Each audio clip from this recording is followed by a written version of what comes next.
بسم اللہ الرحمن الرحیم۔ السلام علیکم، میں ہوں خان غلام مصطفیٰ بلوچ اور آپ دیکھ رہے ہیں یوٹیوب چینل حرف حرف حقیقت۔ میں امید کرتا ہوں کہ آپ سب لوگ خیریت سے ہوں گے۔ ریسپیکٹڈ ویورز اینڈ سبسکرائبرز، آج ہم آپ لوگوں کے ساتھ ایک سبق آموز کہانی 13ویں بکری جس کا موضوع ہے شیئر کریں گے۔ 13ویں بکری کیا ہے؟ درجن میں تو 12 بکریاں ہوتی ہیں۔ وہ شخص کہتا بھی ہے کہ میرے پاس 12 بکری ہیں، لیکن یہ 13ویں بکری کدھر سے آئی؟ سبق آموز کہانی، جڑے رہیے ہمارے ساتھ۔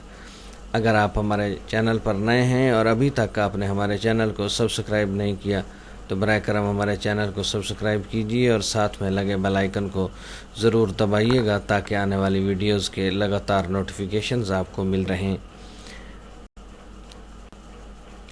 کسی نے بکریاں پالنے والے ایک دیہاتی سے پوچھا کہ آپ کے پاس کتنی بکریاں ہیں اور آپ سالانہ کتنا کما لیتے ہو؟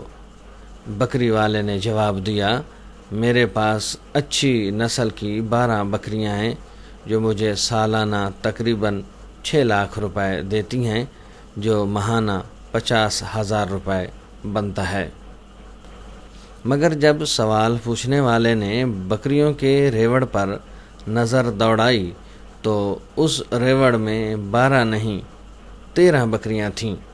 جب اس نے بکری والے سے اس 13ویں بکری کے بارے میں پوچھا تو اس بکری والے کا جو جواب تھا وہ کمال کا تھا، اور اس کا وہی ایک جملہ دراصل اس بکری والے کے کامیاب ہونے کا بہت بڑا راز تھا۔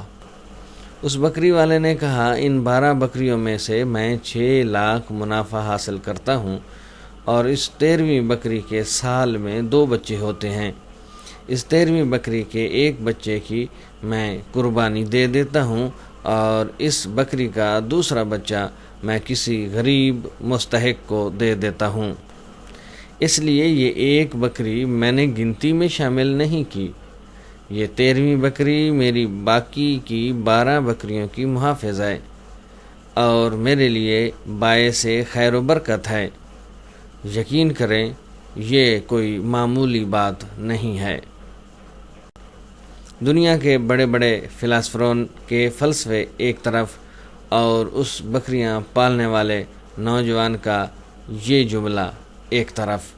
یہ بات ایک ان پڑھ سادہ لاؤ بکری والے گلہ بان نے کامیابی کا وہ فلسفہ سمجھا دیا جو کامرس کی موٹی موٹی کتابیں بھی کسی کو نہ سمجھا سکیں۔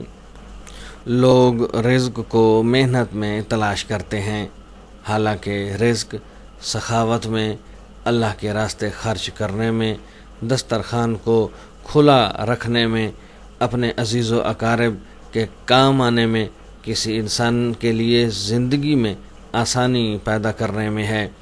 لیکن ہم لوگ ہیں کہ ہمیشہ سمجھتے ہیں کہ محنت کی جائے تو رزق شاید زیادہ ہوگا۔